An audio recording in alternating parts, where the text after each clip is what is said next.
आज की online class में आपका स्वागत है। आज हम प्रश्नावली 16 पृष्ठीय क्षेत्रफल और आयतन प्रारंभ करेंगे। प्रश्नावली के अंत में आपके बहुत सारे सूत्र दिए गए हैं। आपको प्रश्नावली करने से फेयर कॉपी में करने से पहले इन सारे सूत्रों को अपनी फेयर कॉपी में करना, ठीक है। अब सूत्रों को पहले हम समझेंगे कि ये कैसे आए हैं, उसके बाद आपको इसमें प्रश्नावली हम इसको स्टार्ट करेंगे, ठीक है। सबसे पहले हम देखते हैं घनाभ के बारे में। जो हम प्रश्नावली 16.1 है वो हमारी घन और घनाभ के बारे में। तो सब 16.1 में हम घनाभ और घन के बारे में पढ़ते हैं। तो घनाभ और घन के बारे में पढ़ने से पहले हमें ये देखना है कि हम जानते हैं आयत के बारे में और वर्ग के बारे में। आयत का क्षेत्रफल हमें पता है। आयत का क्षेत्रफल होता है लंबाई गुणा चौड़ाई, L गुणा B, और जो वर्ग का क्षेत्रफल होता है वो भुजा स्क्वायर या भुजा गुणा भुजा कहते हैं। यहाँ पर आप घनाभ का चित्र देख सकते हैं। जैसे कोई ईंट होती है घनाभ के आकार की होती है, ठीक है। तो घनाभ में आप देख सकते हो कि इसके 6 पृष्ठ होते हैं। ये पहला पृष्ठ, ये इसके सामने का पृष्ठ, ठीक है। ये इसके आगे का और ये पीछे का, और ये ऊपर का पृष्ठ और ये नीचे का। इस प्रकार जब 6 घनाभ आपस में मिलते हैं, 6 आयत आपस में मिलते हैं, तब एक घनाभ बनता है, ठीक है। तो हमारे पास सूत्र है आयत का। तो आयत के सूत्र से हम घनाभ के संपूर्ण पृष्ठीय क्षेत्रफल का सूत्र आराम से निकाल सकते हैं। कैसे निकालेंगे वो देखिए। ये आपको घनाभ दिया गया है, हमें पता है इसकी सभी पृष्ठ आयताकार है। तो हम क्या करेंगे, यहाँ पर इसकी जो पहली पृष्ठ है उस आयत का अगर क्षेत्रफल ले तो वो होता है लंबाई गुणा चौड़ाई। तो हमने लिख दिया उसको लंबाई गुणा चौड़ाई। तो हमें ध्यान देना है कि ये इसकी लंबाई है और ये इसकी चौड़ाई है और ये इसकी ऊंचाई, ठीक है। तो हम लेते हैं पहले सामने वाले पृष्ठ का क्षेत्रफल। तो आप देखो इसमें इसकी लंबाई तो है L और इसकी जो चौड़ाई है वो यहाँ पर आ गई H। तो अगर हम इसका क्षेत्रफल लें तो लंबाई गुणा चौड़ाई होगा L गुणा H। ठीक इसी का पृष्ठ इसके सामने है तो वो भी हो गया L गुणा H, ठीक है। ये तो आगे सामने के पृष्ठ। अब जो चौड़ाई वाला पृष्ठ है ये आप देख रहे हो, तो इसमें भी देखिए आप L, H और B है। तो लंबाई इसकी B हो गई और चौड़ाई उसकी H हो गई। तो हम इसको लिख सकते हैं B गुणा H और B गुणा H।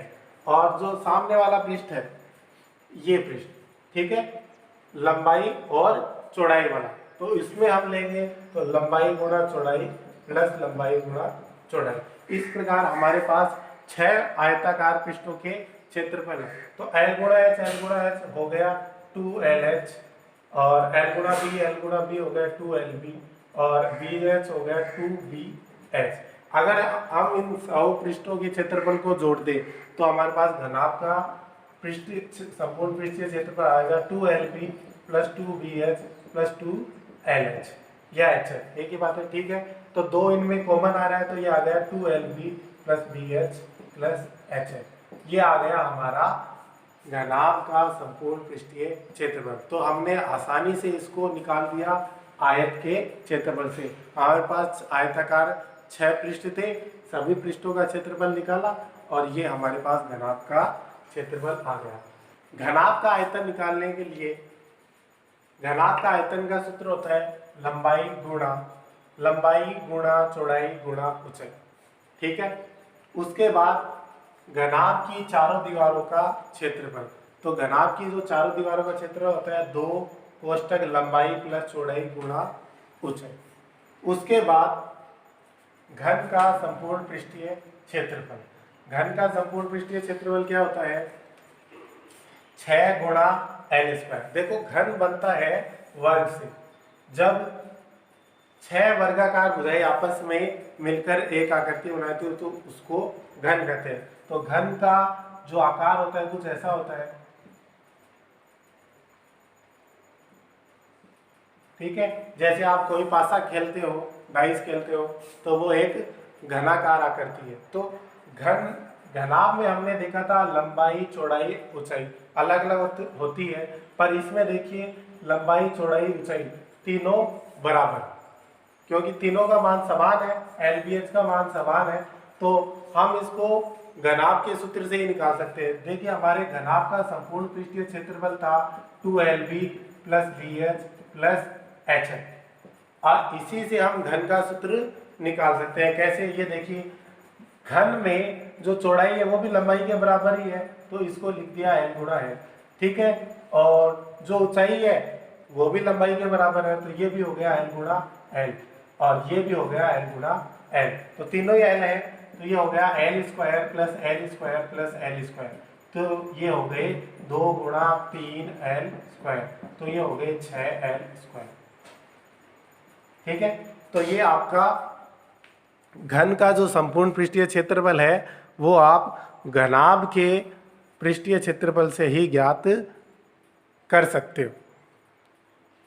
उसके बाद देखो हमने घनाभ का आयतन निकाला था, उसी से आप घन का आयतन, घनाभ का आयतन था L गुणा B गुणा H, ठीक है। अगर आपको ये याद है तो घन का आराम से हो जाएगा। घन का क्या होता है, देखो घन में लंबाई चौड़ाई ऊंचाई बराबर होती है, तो B को भी हम L मान सकते हैं और H को भी L मान सकते हैं, तो L गुणा L हो गया L क्यूब, तो ये हमारा आ गया घन का आयतन। घन की जो चारों दीवारों का क्षेत्रफल है वो घनाभ की चारों दीवारों का क्षेत्रफल से हम ज्ञात कर सकते हैं। कैसे, ये देखिए घनाभ का जो चारों दीवारों का क्षेत्रफल था वो था 2 कोष्ठक लंबाई प्लस चौड़ाई गुणा ऊंचाई। अब हमें पता है चौड़ाई और ऊंचाई घन में बराबर ही होती है, सारी ऊंचाई बराबर है, तो B की जगह भी हम L लिख सकते हैं, H की जगह भी L लिख सकते हैं, तो ये हो गया 2L को L में जोड़ दिया 2L और साथ में L, तो L से L गुणा L स्क्वायर, 2 से 2 हुआ 4L स्क्वायर। अब देखिए घनाभ का विकर्ण निकालने का सूत्र हमारे पास है। घनाभ का विकर्ण होता है under root L square plus B square plus H square. ये कैसे निकालते हैं, ये आपके सामने एक घनाभ है, ठीक है, और ये इसके एक कोने को दूसरे कोने से मिलाने वाली रेखा विकर्ण होती है, तो हमें यहाँ पर विकर्ण D निकालना है। तो विकर्ण D निकालने के लिए हमें देखते हैं घनाभ की जो लंबाई ये L है, चौड़ाई B है और ऊंचाई H है, तो हमें इसको, इस आकृति को निकालने के लिए ये जो नीचे वाला पृष्ठ है, ये जो आप देख रहे हो, इसमें ये भुजा हम निकाल लेते हैं, और जैसे ये भुजा आ जाएगी फिर हम इसको निकाल लेंगे, ठीक है। तो इसको निकालने के लिए हमें पता है, देखो ये इसकी समांतर भुजा है, तो ये B हो गई, ये L हो गई, तो पाइथागोरस प्रमेय से हम इसको अगर A मान लें तो A स्क्वायर बराबर आ गया B square plus L square, लंबाई का स्क्वायर प्लस कर्ण स्क्वायर प्लस आधार स्क्वायर, तो ये हमारे पास A स्क्वायर आ गया, ठीक है।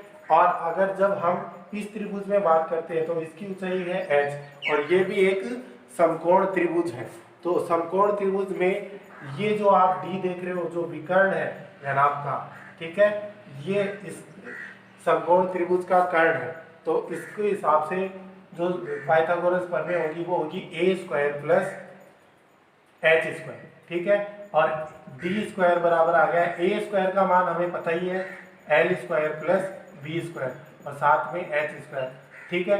तो ये इसका सूत्र है।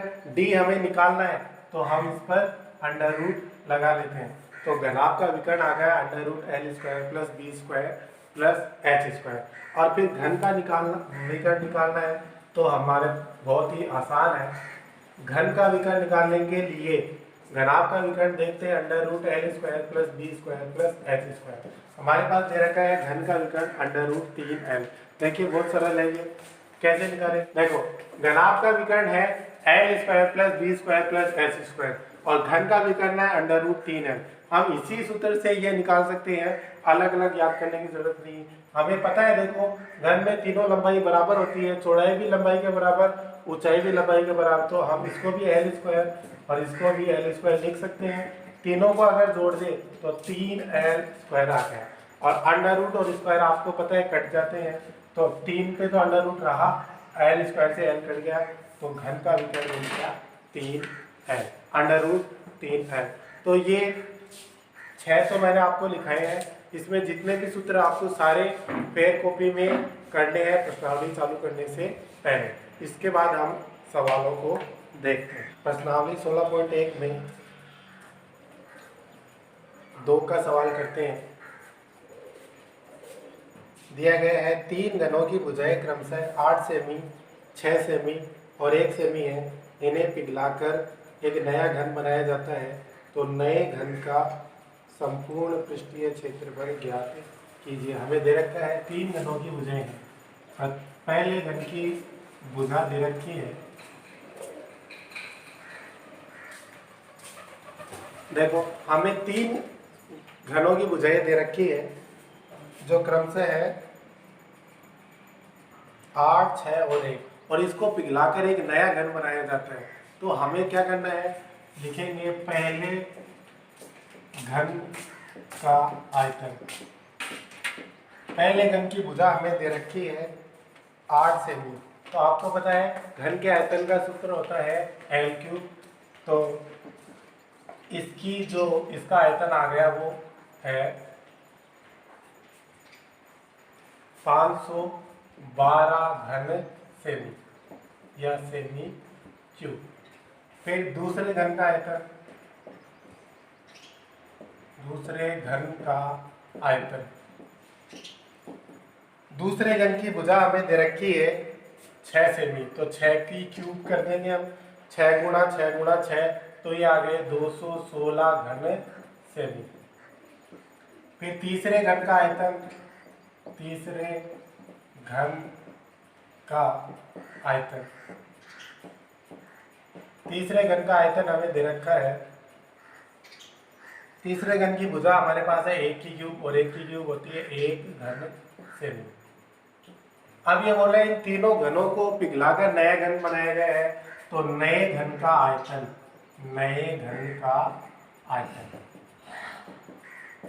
तो नए घन का आयतन हो गया 512 प्लस 216 प्लस 1, तो ये हो गया 729 घन सेमी या सेमी क्यूब भी आप लगा सकते हो।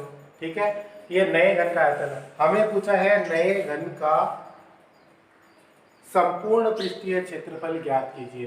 तो आप